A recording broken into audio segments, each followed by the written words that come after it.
Across Southeast Asia, nature has unleashed a catastrophe of biblical proportions.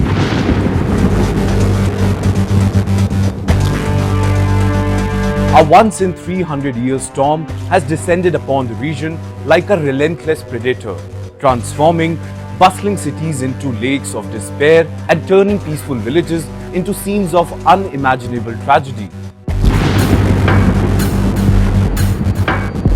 The death toll continues to mount by the hour, yet the true measure of this disaster transcends beyond numbers. It represents a civilization confronting the raw power of an indifferent climate and the fragility of human infrastructure against nature's fury.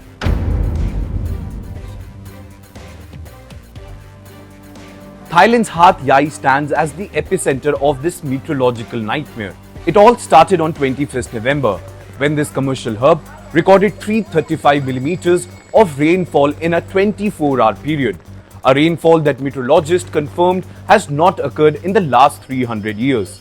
For 3 consecutive days, from Wednesday through Friday, the city absorbed nearly 630 millimeters of rain, transforming streets into raging rivers and trapping thousands in their homes and hotels. Well, the imagery is haunting.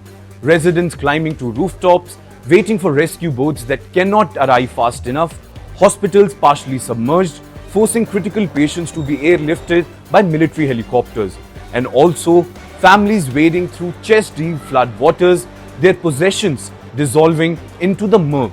The scale of human displacement is also staggering. In Thailand alone, over 2.7 million people have been affected, with nearly 1 million people impacted by flood waters.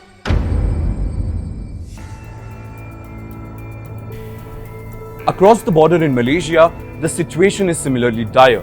Malaysian authorities have evacuated more than 12,500 residents, with the northeastern state of Kelantan experiencing worse devastation.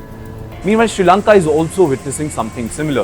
Authorities in the island nation have forcibly evacuated over 250,000 people as torrential rains triggered flash floods and landslides because of a particular cyclone Ditwa.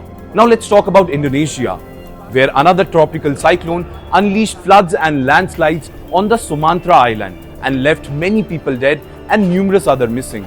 The most heart-wrenching images have emerged from Indonesia's North Sumatra province, where rescue teams are battling impossible conditions to extract some 8,000 residents trapped by landslide debris and overflowing rivers.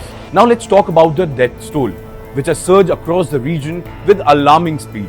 In fact, Thailand confirmed fatalities have reached at least 80, while Indonesia reports at least 65 deaths, with dozens still missing. Sri Lanka has suffered 56 deaths, with many more anticipated. Meanwhile, Vietnam also continues to grapple with the fallout from earlier phases of the atmospheric assault, having recorded 98 deaths from the floodings and landslides. These are not merely statistics, they represent families torn apart, dreams extinguished, and future erased in moments of terrifying violence.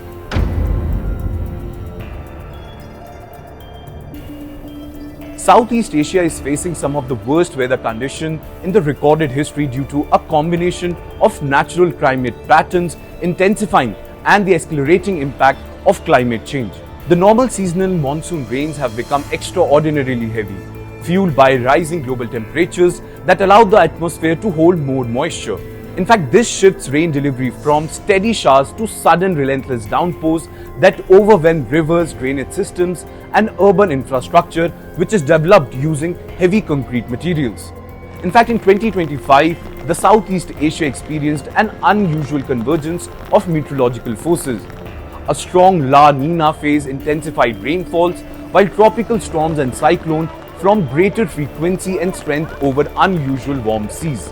Such alignment has led to unprecedented flooding across Thailand, Indonesia, Malaysia, Vietnam, with cities like Thailand's Hat Yai recording rainfall not seen in 300 years. Now, these storms saturate the ground very quickly, triggering massive landslides and flash floods in hilly and riverine areas. Now, the most worrying thing is that climate scientists have warned that Southeast Asia's worsening weather extremes represents a new normal.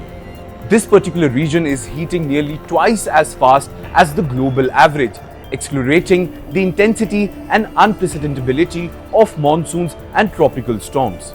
Well, without urgent adaptation, which includes strengthening disaster response, protecting natural buffer, and most importantly, reducing emissions, the region will continue to face these sorts of frequent and devastating floods, threatening economies, livelihood, and lives on an unprecedented scale. Well, what Southeast Asia faces is not merely a weather crisis, but a reckoning with the new normal of climate extremity.